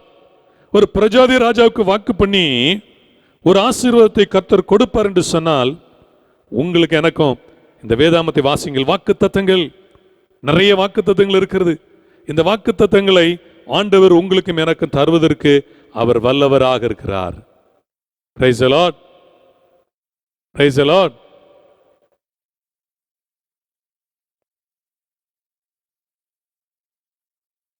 கர்த்தருக்கு மகிமை உண்டாவதாக. வாக்குத்தத்தங்கள், வேதாமத்தின் வாக்குத்தத்தங்கள், ஜெபத்தை குறித்து ஆண்டவர் வாக்குத்தத்தங்களை கொடுத்திருக்கிறார். மத்தேயு 6:8, மத்தேயு 7:11, மத்தேயு 21:22 வாசிக்கும் பொழுது, நீ ஜெபத்தில் எதை கேட்டால் நான் தருவேன் ஆண்டவர் சொல்லுகிறார். நீங்கள் ஜெபத்தில் எவைகளை கேட்கிறீர்களோ அவைகளை நான் தருவேன். ஆண்டவரை பார்த்து ஜெபம் பண்ணி கேளுங்க. வாக்குத்தத்தம் அது உங்களுக்கு என கொடுக்கப்பட்ட வாக்குத்தத்தம். நிச்சயம் கர்த்தர் அதை உங்களுக்கு தருவார். Price the Lord. என் வாழ்க்கையில நான் ஜெபத்தின் மேல் விசுவாசம் வைத்து ஆண்டவர்கிட்ட கேட்டிருக்கிற நிறைய காரியங்களை கேட்டுக்கிட்டு இருக்க, நிறைய தந்திருக்கிறார். எண்ணற்ற நன்மைகள், எண்ணிலடங்கா நன்மைகள் இன்னும் கேட்டுக்கிட்டு இருக்கிறேன். ஆண்டவர்கிட்ட கேட்கிறேன், ஆண்டவர் தருவார். லாக்டவுன் பீரியட்ல, அடைக்கப்பட்ட பீரியட்ல, ஆலயங்கள் திறக்கப்படாத சூழ்நிலையில் ஆண்டவர் பார்த்து ஜெபம், எவ்வளவோ தேவைகள், கர்த்தர் தேவைகளை கொடுக்கிறவராக இருக்கிறார். அப்போ வாக்கு தத்துவம் நமக்குரியது. வாக்கு தத்துவமானது உங்களுக்கு, உங்கள் தேவனை கர்த்தர் வரவழைக்கும் தூரத்தில் உள்ள யாவருக்குரியது. எபேசியர் 3:20 வாசிக்க, நாம் நினைப்பதற்கு வேண்டிக் கொள்வதற்கும் அதிகமாய் கிரியை செய்கிற வல்லமை. அப்ப நம்ம என்ன செய்யணும்? அறிக்கையிடுங்க. வாயின் வார்த்தையால அறிக்கையிட்டு ஆசீர்வாதத்தை நீங்கள் பெற்றுக்கொள்ளுங்கள். அறிக்கையிடுங்க. நீங்கள் ஆண்டவருடைய வாக்குத்தத்தங்களை சுதந்திரிக்கும் வாழ்க்கையில் அந்த ஆசீர்வாதம் கிடைக்கணுமா? மற்றவங்களை பார்க்கிறீங்க, நிறைய பேர் ஆசீர்வதிக்கப்படுறாங்க. நீங்க என்ன நினைக்கிறீங்க? என் கடவுள் தலையில எழுதி வச்சுட்டார் விதி. சிலர் விதி தான் நம்புறாங்க. இல்ல, நீங்க யாரா இருந்தாலும், வாலிபரோ நடுத்தர விதம் முதல் யாரா இருந்தாலும் சரி, தேவனுடைய வாக்குத்தத்தங்கள் நம்பி யூதர்கள் என்ன செய்வார்களாம்? யூதர்கள், ஆபிரகாமுடைய கல்லறை இஸ்ரேல்ல இருக்கிறது. அந்த யூதர்கள் ஆபிரகாம் கல்லறையில், நம்முடைய நாட்டில் கல்லறையில் என்ன எழுதுவாங்க? கிறிஸ்தவ கல்லறையில் என்ன எழுதுவார்கள்? தோற்றம், மறைவு, ஏதாவது ஒரு வசனத்தை எழுதி வைப்போம். ஆனால் யூதர்கள் கல்லறையில் கர்த்தர் ஆபிரகாம் கொடுத்த வாக்கு தத்தத்தை அவர்கள் எழுதி வைத்திருக்கிறார்களாம். எழுதி வைத்து, இந்த வாக்கு தத்தம் எங்களுக்கு நிறைவேறும். ஆபிரகாம் கல்லறையில் அவங்க எழுதி வச்சிருக்கிறாங்க. அந்த கல்லறைக்கு போகும்பொழுது அதை பார்த்து சொல்வார்களாம், இந்த ஆபிரகாம் கொடுக்கப்பட்ட வாக்கு தத்தங்கள் எங்களுக்கு நிறைவேறும், நிறைவேறும். வேதாமத்தில் ஆண்டவர் ஆபிரகாம் கொடுத்த வாக்குத்தத்தம், ஈசாக்கு கொடுக்க வாக்குத்தத்தம், யாக்கோபு கொடுத்தது, தாவீது கொடுத்தது, இயேசு கொடுத்தது, யாருக்கெல்லாம் கொடுத்தாரோ எல்லா வாக்குத்தத்தங்களும் உங்களுக்கும் எனக்கும் உரியது. ஆண்டவர் உங்களுக்கும் எனக்கும் அதை தந்திருக்கிறார். Price the Lord. அது உங்களுக்கு நிறைவேறும். விசுவாசிங்க, நம்புங்க, வசனத்தை நம்புங்க. இது யாருக்கும் எழுதப்பட்டது? வெளிநாட்டு மதம், வெளிநாட்டு கடவுள் நோ. உங்களுக்கு எனக்கும், நாம் ஆண்டவருடைய பிள்ளைகள், ஜீவனுள்ள ஒரே கடவுள் நம்மை சிருஷ்டித்திருக்கிறார். நமக்கு இந்த வாக்குத்தத்தங்கள் கொடுக்கப்பட்டிருக்கிறது. அப்போ அதை அறிக்கையிடணும் வாயினால. எனக்கு ஒன்றுமில்லை, எனக்கு ஆசீர்வாதம் இல்லை, நான் கஷ்டப்படுகிறேன், எனக்கு வேலை கிடையாது, எனக்கு வழி திறக்கவில்லை, யார் எனக்கு உதவி செய்வார்கள் என்று நீங்கள் புலம்ப வேண்டாம். அறிக்கையிடுங்க.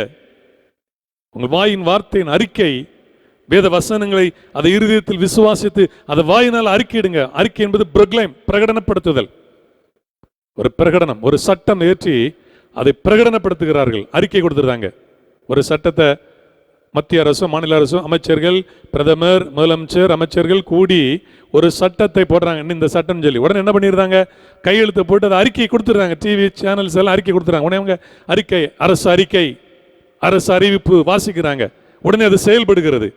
இதே மாதிரி தான் நீங்கள் வாயில சொல்கிற வார்த்தை அது நிறைவேறும். இந்த வாக்குத்தத்த வசனங்களை உங்க வாயால சொல்லுங்க, அது நிறைவேறும். Price the Lord. ஆசீர்வாதம் எப்படி தான் வரும்? எப்படி வரும்? நன்மை எப்படி வரும்? உயர்வு எப்படி வரும்? வாக்குத்தத்த வசனங்களை நீங்கள் அறிக்கையிடுங்கள். ஒரு 4 வசனத்தை சொல்லுகிறேன். 1 ராஜாக்கள் 8ஆம் அதிகாரம் 35, 36. 1 ராஜாக்கள் 8ஆம் அதிகாரம் 35வது வசனம், 36வது வசனத்தை நான் வாசிக்கிறேன். சாலமோன் தேவாலயம் கட்டிட்டு அவன் பண்ணின ஜெபத்தில் சொன்ன வார்த்தைகளை வாசிக்கிறேன்.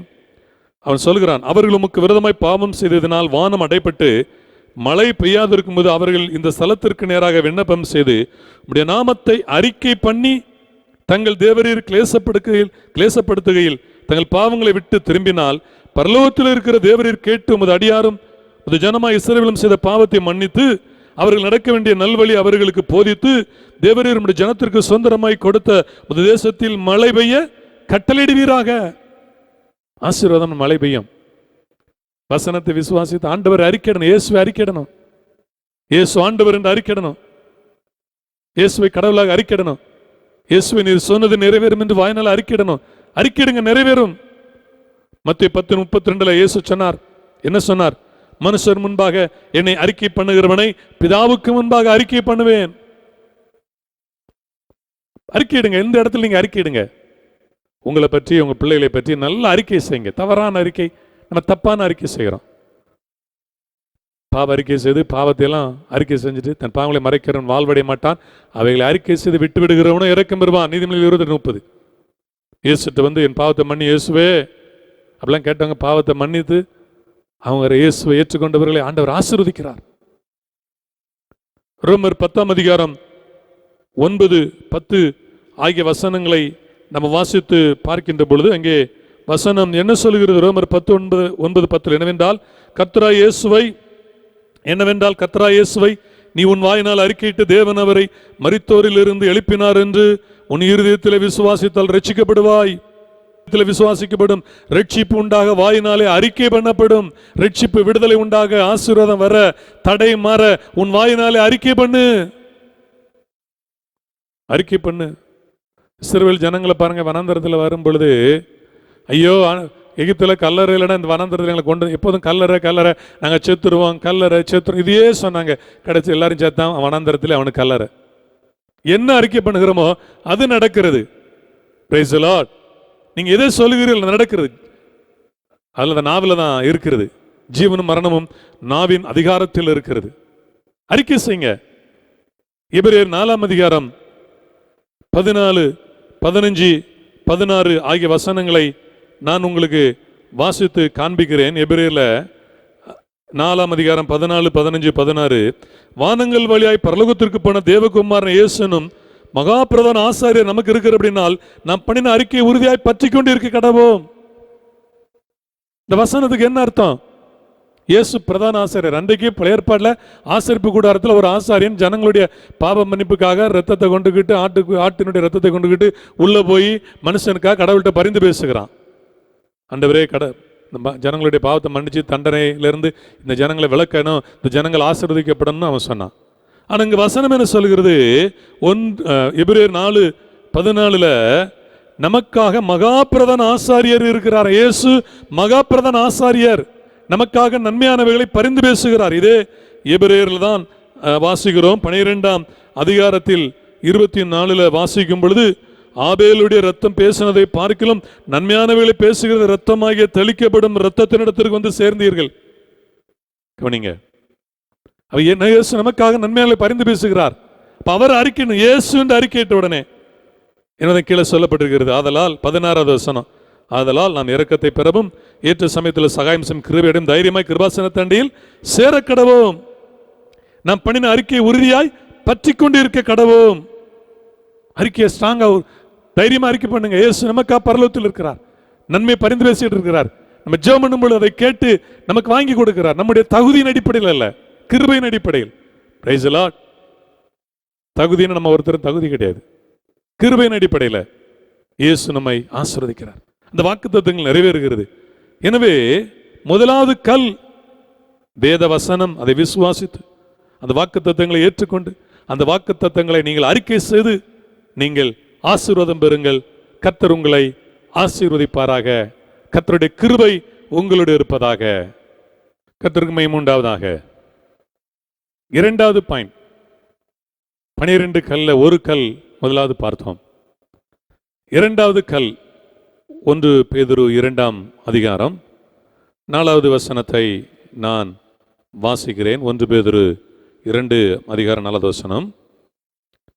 மனுஷரால் தள்ளப்பட்டதாயினும் தேவனால் தெரிந்து கொள்ளப்பட்டதும் வெளியேறப்பெற்றதுமா இருக்கிற ஜீவனுள்ள கல்லாகி அவரிடத்தில் சேர்ந்தவர்களாகிய நீங்கள். இரண்டாவது கல்லு. முதலாவது கல், முதலாவது பாயிண்ட்ல வேத வசனம் பார்த்தோம். இரண்டாவது, நாம் இயேசுவினிடத்தில் சேர்ந்த கல்லு. ஆண்டவர்கிட்ட சேரணும். ஒரு வீடு கட்டப்படுகிறது. ஒரு வீடு கட்டப்படும் பொழுது ஒரு மூளைக்கல் கீழே ஃபவுண்டேஷன்ல ஃபர்ஸ்ட் ஒரு மூளைக்கல் வைப்பார்கள். ஒரு கல் வைக்கப்படும். அந்த கல் மேல எல்லா கல்லும் வைத்து கட்டப்படும். எல்லா கல்லும் சேருது. அதோட ஒரு கல் சேருது, இன்னொரு கல் சேருது, அப்படியே சேர்ந்து கொண்டே இருக்கிறது. அப்ப இயேசுவினிடத்தில் சேர்ந்த கல் 12 கல் தனித்தனியா இருந்துச்சு. ஆனா இப்பொழுது எல்லா கல்லும் ஒன்றாக சேர்த்து வைக்கப்படுகிறது. ஒன்றாக சேர்த்து வைக்கப்படுகிறது. அப்ப இயேசுவினிடத்தில் நம்ம சேரணும். இயேசுவினிடத்தில் சேருதல் என்றால் என்ன அர்த்தம்? பல அர்த்தங்கள் இருக்கிறது. முதலாவதாக நம்ம ஆண்டவரை இயேசுவை நம்பணும். இயேசுவின் அருகில் வரணும். அவருடைய பிரசன்னத்துக்குள் வரணும். அவருடைய சமூகத்துக்குள் வர வேண்டும். எபிரேயர் நிருபம் 12ஆம் அதிகாரம் 23, 24 அங்கே நான் அதை உங்களுக்கு வாசிக்கிறேன். எபிரேயர் 12, 23, 24 12, 22 வாசிக்கிறேன். 22, நீங்களோ சீயோன் மலையினிடத்திற்கும். யாரு? நீங்கள் சீயோன் மலையினிடத்திற்கும் ஜீவனுள்ள தேவனுடைய நகரமாகிய பரம எருசலேமின் இடத்திற்கும் 1000 10,000 தேவ தூதர்களிடத்திற்கும். 3வது, 4வது, பரலோகத்தில் பேர் எழுதியிருக்கிறவர்களாகிய முதற் பேரானவர்களின் சர்வ சங்கமாகிய சபை நடத்திருக்கும். சபை அது 4வது. அடுத்து 5வதாக நியாயாதிபதியாக தேவனிடத்திற்கும். 6வது, நீதிமான்களுடைய ஆவிகளிடத்திற்கும். புது உடன்படிக்கையின் மத்தியஸ்தராகிய இயேசுவினிடத்திற்கும். ஆபேலின் ரத்தம் பேசினவளை பார்க்கல நன்மையாலே பேசுகிற இயேசுவின் ரத்தத்தினிடத்திற்கும் வந்து சேர்ந்தீர்கள். வந்து சேர்ந்தீர்கள். இந்த கடைசியா வருது. எத்தனை இடத்துக்கு வந்து சேர்ந்திருக்கோம்? முதல்ல சீயோன் மலை. இன்னைக்கு சீயோன் மலைன்னு ஒன்று இருக்கு. சீயோன் அது தேவனுடைய தேவன் தெரிந்து கொண்டது. சீயோன் என்பது தேவன் தெரிந்து கொண்ட ஒரு பட்டணம், தேவன் தெரிந்து கொண்ட இடம் சீயோன். அப்ப அந்த சீயோன் ஆண்டவர் உங்களை தெரிந்தெடுத்திருக்கிறார். பரம எருசலேம் ஆண்டவர் வாசம் பண்ணுகிற ஸ்தலம், அவருடைய பிரசனம். ஆண்டவருடைய சேரன் ஆண்டவருடைய சமூகத்துக்கு வரணும்.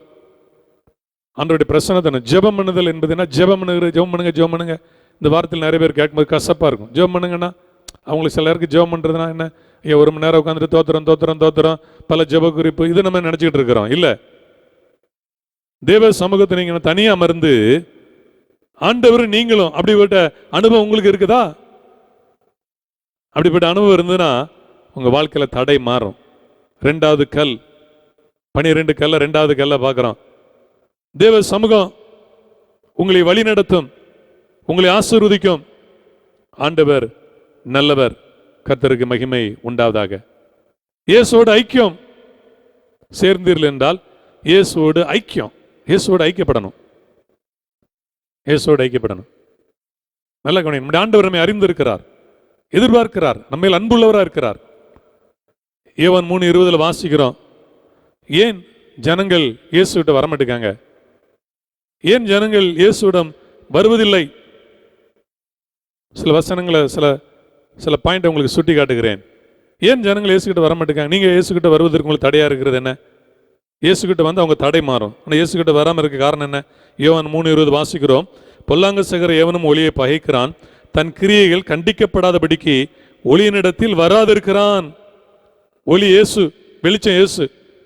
இயேசுகிட்ட வந்தா கிரியை கண்டிக்கப்படும். சபைக்குள்ள வந்தா கிரியை கண்டிக்கப்படும். இது கண்டிக்கிற சபையப்பா, நான் வரமாட்டேன். சபையில ஆட்களை கண்டிச்சா ஓடிடுவாங்க. நிறைய ஊழியர்கள் இன்னைக்கு இந்த தனியா ஊழியறாங்க பாருங்க, இண்டிபெண்ட் ஸ்தாபனம் இல்லாம. இவங்கெல்லாம் அவங்க ஸ்தாபன தலைவர் கண்டிச்சு ஓடினவங்க, தாறுமாறா வேலை ஊழியம் செய்றாங்க. தாறுமாறான வாழ்க்கை. இவங்க மூலமா தான் கள்ள உபதேசம், கள்ள சத்தியம், கள்ள தீர்க்க தரிசனம் வருது. ஏன்னா ஒரு ஒழுங்கு கட்டுப்படாதவர்கள் கண்டிச்சு இருப்பாங்க. சபை கண்டிக்கும். ஆவிக்குரிய பெற்றோர், சபை மேய்ப்பர் கண்டிப்பார், சீனியர் பாஸ்டர் கண்டிப்பார். உடனே இவங்க அவர் என்ன கண்டிக்கிறது, நம்ம போயிடும். இந்த சாபனம் இருந்தால் தான் கண்டிக்காங்க, ஒழுங்கு கொண்டு வராங்க, சட்டம் கொண்டு வராங்க. நம்ம தனியாக போயிடுவோம், நம்ம இஷ்டத்துக்கு வாழலாம், இஷ்டப்படி பிரசங்கம் பண்ணலாம், என்னமும் செய்யலாம். இன்னைக்கு உலகம் முழுவதும் அப்படி இஷ்டப்படி இண்டிபெண்டன்ட், சுயாதீனம், சுயேச்சை, சுயேச்சையின்படி போறாங்க. சுயேச்சைனா சுயேச்சை, சுயேச்சை போதகர்கள் ஸ்தாபன அமைப்பில் இருக்க மாட்டாங்க. ஸ்தாபன அமைப்பு இல்லாமல் தனியாக இருக்கிறவங்கள்ட்ட ரொம்ப கேர்ஃபுல்லாக இருக்கணும், கவனமாக இருக்கணும். ஏதாவது ஒரு ஸ்தாபனத்தில் ஒருவேளை இதை யாராவது ஒரு ஊழியர் கேட்டா, நான் உங்களுக்கு கர்த்தருடைய சத்தியத்தை சொல்றேன், நீங்க தனியா இருக்கக்கூடாது. ஏதாவது ஒரு ஸ்தாபனத்தில் ஐக்கியமாகுங்க. ஏதாவது ஒரு ஸ்தாபனம், எந்த ஸ்தாபனம் என்று நான் ஸ்தாபன பிரிவினை சொல்லாம சரி, ஏதாவது ஒரு ஸ்தாபன அமைப்புகள் இருக்கணும். அங்கே ஒழுங்கு இருக்கு, அங்கே உபதேசம் இருக்கு. அந்த உபதேசம், அந்த ஒழுங்கு, அந்த கீழ்ப்படிதல் அந்த அமைப்புக்குள்ள இருக்கணும். நீங்க அமைப்புகள் இல்லாம நீங்க இருந்தீங்கன்னா நீங்க சபை கிடையாது. தாறுமாறான வாழ்க்கை, இஷ்டத்துக்கு ஓடுற வாழ்க்கை. இப்படி நிறைய பேர் இருக்காங்க. ஒவ்வொரு பேர்ல ஊழியத்தை ஆரம்பிச்சு நிறைய பேர் ஓடிக்கிட்டு இருக்காங்க. விசுவாசிகள் பகுத்தறியணும். விசுவாசிகளுக்கு சொல்கிறேன், பகுத்தறிங்க. இப்படிப்பட்டவர்களோடு சேரக்கூடாது. கர்த்தருக்கு மகிமை உண்டாதாக. கவனிங்க, என்ன சொல்லப்பட்டிருக்கிறது? நம்ம வாசித்த அந்த பகுதியில் ஆண்டவர்கிட்ட சேர முடியல, கண்டிக்கிறாங்க. விசுவாசிகள் நிறைய பேர் ஒரு சபையில கண்டிச்சா அடுத்த சபையில் போய் சேர்ந்துடுறாங்க. ஒரு சபையில விசுவாசி தப்புனதை கண்டிச்சு எங்க போயிடுறாங்க? இன்னொரு சபைக்கு ஓடிடுறாங்க. நீ எத்தனை சபைக்கு ஓடினாலும் நீ கர்த்தருடைய வார்த்தை கீழ்ப்படியலைன்னா உனக்கு தடை மாறாது. நீ ஆண்டவரோட ஐக்கியமா இருக்கணும், சபையோட ஐக்கியமா இருக்கணும். சபை விட்டு சபை மாறி என்ன பிரயோஜனம்? சபையோட ஐக்கியமா இருக்கணும். அப்ப முதலாவது ஏன் ஆண்டவரோட ஐக்கியப்பட முடியல, சபையோட ஐக்கியப்பட முடியல? கண்டிக்கிறாங்க. ரெண்டாவது பாருங்க, யோவான் 6:60 அவருடைய சீசர்கள் அநேகர் இவைகளை கேட்ட பொழுது, இது கடினமான உபதேசம், யார் இதை கேட்பார்கள்? கடின உபதேசம். உபதேசம் இப்படிதான் நடக்கணும். சில உபதேசங்கள், சத்தியங்கள் வசனத்தின்படி இப்படிதான் நடக்க வேண்டும் அப்படின்னு சிலர் என்ன செஞ்சுறாங்க? இயேசுவோட ஐக்கியம் கிடையாது, அப்படி விலகி ஓடிடுவாங்க, பின்மாற்றத்தில் போயிடுறாங்க. சில உபதேசங்கள் முதல்ல ஆரம்பத்தில் ரட்சிக்கப்பட்டு நல்ல பரவசத்தோடு வருவாங்க, நல்ல பாட்டு படிப்பாங்க, ஆராதிப்பாங்க, நல்ல பிரசங்கம், நல்ல அற்புதங்கள், அவங்களுக்கு விடுதலை, வியாதி சுகம் நல்லா இருக்கும். ஆனால் நாளாக நாளாக உபதேசம் கேட்க கேட்க, சத்தியத்தை கேட்க கேட்க, ஐயோ இது நடக்க முடியாது, விலகி ஓடுகிறார்கள், பின்மாற்றத்தில் போயிடுறாங்க. மூணாவது பாருங்க, ஸ்தோத்திரம், கர்த்தருடைய நாமத்திற்கு மகிமை உண்டாதாக. அடுத்தால ஏன் ஆண்டவரை விட்டு விலகி போகிறார்கள்? ஆண்டவரை விட்டு ஏன் மக்கள் என்ன செய்றாங்க? விலகி ஓடுறாங்க. மார்க் 5:17 வாசிக்கிறோம். அப்பொழுது தங்கள் எல்லைகளை விட்டு போகும்படி அவரை வேண்டிக் கொள்ள இயேசு துரத்துறாங்க. ஒரு ஊர்ல இயேசு துரத்துறாங்க. இயேசு அங்க பிசாசை துரத்தினாரு. அங்க இருக்கிற பன்னி எல்லாம் செத்து போச்சு. அவங்களுக்கு பொருளாதாரம் பாதிக்கப்பட்டது. பணம், ஐஸ்வர்யவான், அந்த ஒரு வாலிபன் ஐஸ்வர்யம் உனக்கு விற்று நீ தரத்தர் கொடுத்து என்னை பின்பற்றுன்னு இயேசு சொன்ன உடனே இயேசு விட்டுட்டு ஓடி போயிட்டான். இவனு இயேசு இவர்கள் துரத்துகிறார்கள் பணத்துக்காக. ஐஸ்வர்யம், பணம், உலகம், உலக வாழ்க்கைக்காக இயேசுவை விட்டு விலகி ஓடுகிறார்கள். இயேசுவோடு சேருவதில்லை, ஐக்கியப்படுவதில்லை. இந்த நேரத்தில் இந்த வார்த்தை கேட்டுக்கொண்டிருக்க அருமையானவர்களே, நீங்க ஆண்டவரோடு ஐக்கியப்படணும். இயேசுவினிடத்தில் சேர்ந்த கல், ஜீவனுள்ள கல். 1 பேதுரு 2:4 வசனத்தில் நான் உங்களுக்கு அந்த வசனத்தை வாசித்து காண்பித்தேன். அப்ப 2வது பாயிண்ட் என்ன பாயிண்ட்னா, அங்க என்ன சொல்லப்படுகிறது?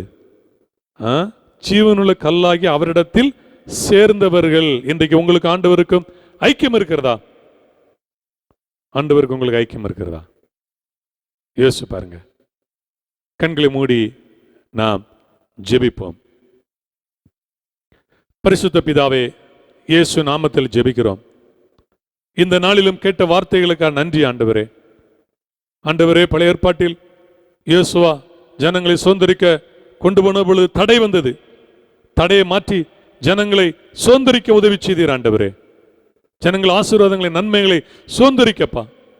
இந்த நாட்கள் ஆண்டவரே, உம்முடைய நன்மைகளை ஜனங்களை சுதந்திரிக்கணும், உம்முடைய வாக்குத்தத்தங்களை சுதந்திரிக்கணும், உம்முடைய உயர்வை சுதந்திரிக்கணும், உம்முடைய விடுதலை சுதந்திரிக்கணும். ஒவ்வொரு விசுவாச குடும்பத்துக்காக ஜெபிக்கிறேன் ஆண்டவரே. நாங்கள் கேட்ட வசனத்தின்படியாக ஆமென் ஆண்டவரே. வேத வசனம் முக்கியமானது. வேதத்திற்கு நாங்கள் முக்கிய இடம் கொடுக்கணும், உமக்கு முக்கிய இடம் கொடுக்கணும், உம்மோடு ஐக்கியப்படணும் ஆண்டவரே. இயேசுவே, அந்த கிருபைகளை கொடுப்பீராக. இந்த நாளிலும் இந்த ஆராதனையில் பங்கெடுத்த ஒவ்வொரு குடும்பத்தையும் ஆசீர்வதிங்க. அப்பத்தை தண்ணீரை ஆசீர்வதிங்க. வியாதி தன்மங்களை விலை காத்துக்கொள்ளுங்க. போக்கில் வரத்தில் பாதுகாப்பு உண்டாகட்டும். கொள்ளை நோய் ஆபத்துமை விலை காத்துக்கொள்ளுங்க. தடைகளை அகற்றி புதிய வழிகளை திறப்பீராக. கர்த்தர் அற்புதம் செய்யுங்க. ஒவ்வொரு மேலும் உடைய கிருபை, உடைய இரக்கம், உடைய தயவு உண்டாகட்டும். ஒவ்வொருவரையும் ஆசீர்வதித்து ஜெபிக்கிறேன். தொடர்ந்து பலப்படுத்தும். துதிகன மகிமை உமக்கே செலுத்துகிறோம். இயேசுவின் நாமத்தில் பிதாவே, ஆமென். நம்முடைய கர்த்தராகிய இயேசு கிறிஸ்துவின் கிருபை, பிதாவாகிய தேவனுடைய அன்பு, பரிசுத்த ஆவியானவருடைய நம் அனைவரோடு கூட, சகல பரிசுத்தவான்களோடு கூட இன்னிடம் நிலைத்திருப்பதாக. ஆமென்.